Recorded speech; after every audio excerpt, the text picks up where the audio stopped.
You only deserve what you can afford. I know I've already made some of you mad, pissed you off. That's okay. We're going to tell each other the truth here.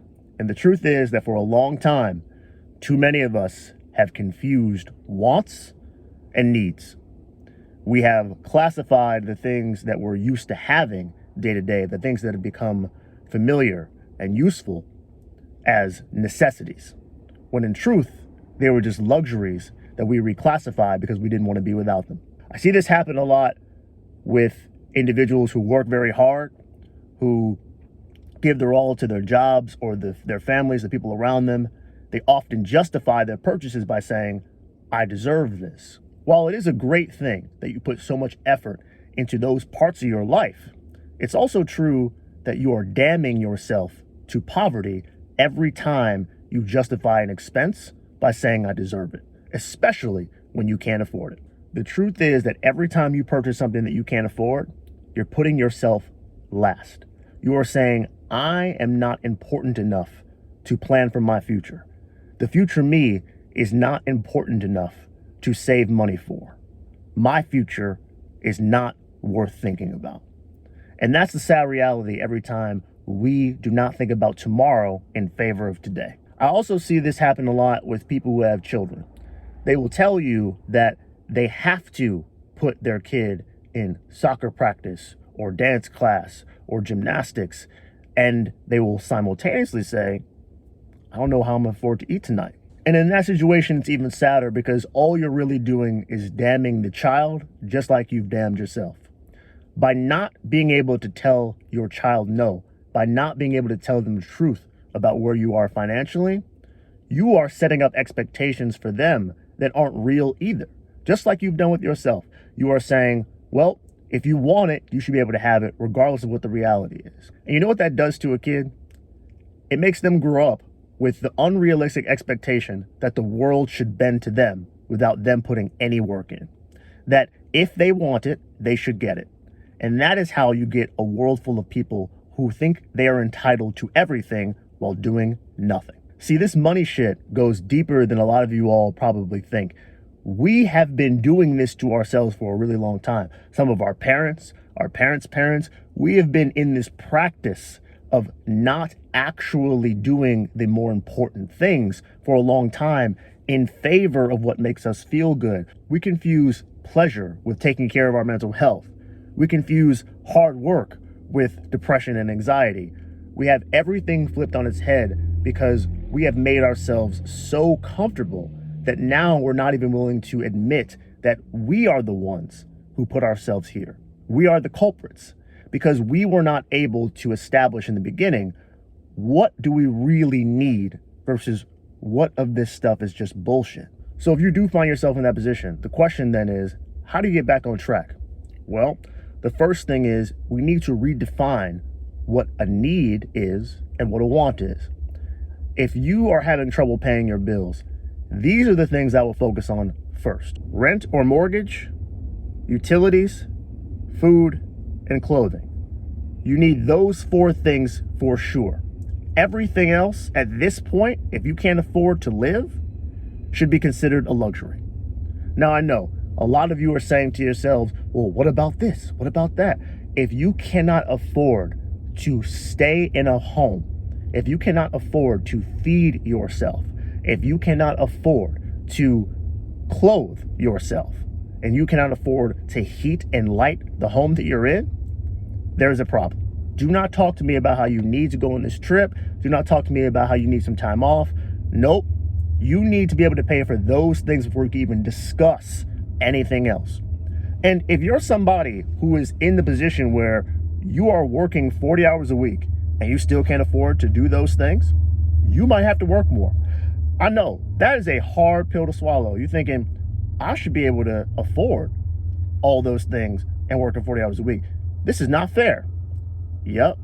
And the truth is, no one's going to feed you or clothe you or pay your rent just because things aren't fair. So make a decision. Do you want to have a solution to this problem, or do you want people to just acknowledge and agree with you that there is a problem? So you can be right that the life's unfair. You are right about that. But being right doesn't guarantee that you're going to get out of poverty. So if the goal is not living this life that you say you don't like, where you can't afford anything, then a solution is needed, not just the pointing out of a problem. And that means that everything else that you have, if you cannot afford to do those first four things first, it's gotta go. And I don't mean you have to go cancel every single thing, but for a while, you're just not gonna be paying on stuff. Now, if you're sitting there thinking to yourself, well, I have credit card debt, I have X, Y, and Z debt, I gotta pay off this, this, and this. All of that shit is secondary to you being able to eat. If you can't eat, the credit cards can wait. I am all for paying off debt if that is a worthwhile goal to put extra money towards, but there is no way you should be starving yourself. And what I mean by starving is you literally go days without food so that you can meet a credit card bill. That's egregious. We're not doing that. Get yourself together first, and then we could take care of the rest of the shit going on around you. But the truth is, for most people, you have the money. You have just decided to spend it in places that don't actually benefit you. It's intriguing to see how many people on social media post about the vacations they're going on all the new places they went to eat, and yet somehow have no money. People are out here, they're living lifestyles like they make $300,000-$400,000 a year. And I know it's not true. And that's why you have to be really, really careful. Another way you can fuck up what a need and a want is by looking externally. You have to define needs and wants based on what your household actually needs, what the people close to you that are dependent on your income actually need to survive, not based on what everyone wants to feel good. And if you look externally too many times, you will easily get those things confused. And for those of you who have children, as a parent myself, let me tell you, there is an added benefit to telling your child no.